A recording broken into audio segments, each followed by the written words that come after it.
Karena itulah wartawan terkait tugas dan profesinya tidak bisa ditarget dalam Undang-Undang ITE. Polres, jajaran yang hadir secara virtual, serta para hadirin yang berbahagia. Ini kalau lihat yang hadir, Mas Toto, Mbak Devi, Pak Adi, Pak Basuki, ini lengkap. Jadi ini kita FGD dihadiri oleh Polda dan Polres jajaran yang ada korelasinya dengan tema yang diangkat FGD hari ini.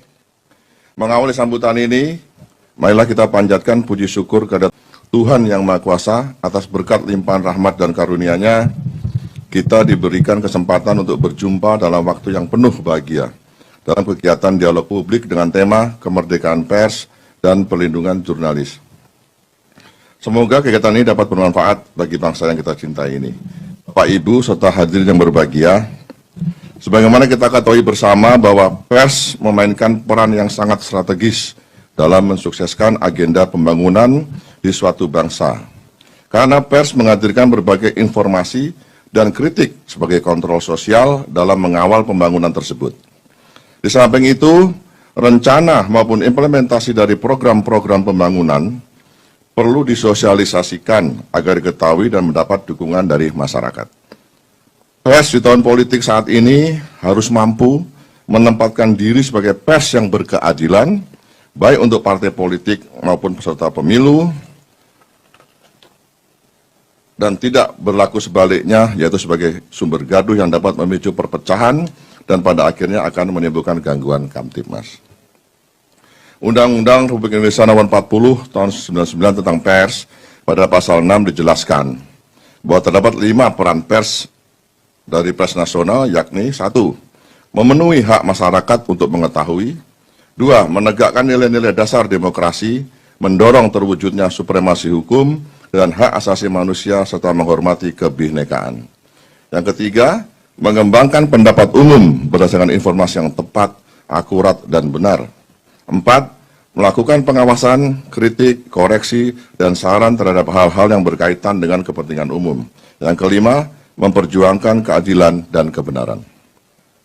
Sebagai pilar demokrasi, eksistensi pers dalam mengawal pembangunan bangsa tidak hanya berada pada jalan yang mudah, namun jalan yang berliku dan terjal tidak jarang dijumpai oleh insan pers itu sendiri sebagai konsekuensi dari pencarian berita yang tidak jarang berhadapan dengan kepentingan-kepentingan tertentu.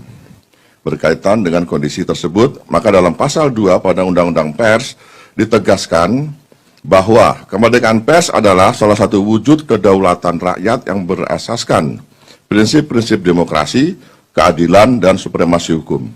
Untuk itu, kemerdekaan pers dijamin sebagai 1. Hak asasi warga negara. 2. Terhadap pers nasional tidak dikenakan penyensoran, pemberedelan atau pelarangan penyiaran. Yang ketiga, untuk menjamin kemerdekaan pers, pers nasional mempunyai hak mencari, memperoleh, serta menyebarluaskan gagasan dan informasi. Yang keempat, hak tolak sebagai bentuk pertanggungjawaban pemberitaan. Bapak, Ibu, serta hadirin yang berbahagia, sejalan dengan isu kemerdekaan pers, jaminan terhadap kebebasan pers memiliki kausalitas dengan perlindungan jurnalis pada konteks Indonesia. Hasil asesmen menyebutkan bahwa tingkat kekerasan terhadap jurnalis dapat dikategorikan merisaukan berdasarkan data yang dihimpun Aliansi Jurnalis Independen Indonesia. Jumlah kekerasan per tahun masih di atas 40 kasus, di mana sebagian besar terjadi saat jurnalis melakukan peliputan maupun setelah karya jurnalisnya terbit. Selain jumlah kasus sebagaimana saya sebutkan tadi, terdapat 3 hal penting yang perlu kita ketahui bersama. Pertama, meningkatnya serangan digital terhadap jurnalis, mulai dari menyebarkan informasi pribadi jurnalis hingga serangan cyber yang terjadi akibat banjirnya jaringan internet oleh fake traffic kepada situs perusahaan media. Kedua, munculnya kekerasan seksual terhadap jurnalis perempuan. Dan ketiga, maraknya kekerasan terhadap pers mahasiswa. Secara hukum, dalam Undang-Undang Pers dinyatakan bahwa dalam melaksanakan profesinya, wartawan mendapat perlindungan hukum. Terlepas dari kontroversi yang ada, diksi perlindungan hukum sebagaimana dimaksud merupakan jaminan perlindungan pemerintah dan masyarakat kepada wartawan dalam melaksanakan fungsi, hak, dan kewajiban dan perannya sesuai dengan ketentuan peraturan perundang-undangan yang berlaku. Selain mendapat perlindungan hukum, wartawan juga memiliki hak tolak dalam rangka untuk melindungi narasumber. Lebih dari itu, pasal 50 KUHP, wartawan dan media sebagai pelaksana Undang-Undang Nomor 40 Tahun 99 tidak boleh dipidana. Pasal 50 KUHP secara jelas menyatakan bahwa barang siapa melakukan perbuatan untuk melaksanakan ketentuan undang-undang tidak dipidana. Karena itulah wartawan terkait tugas dan profesinya tidak bisa ditarget dalam undang-undang ITE.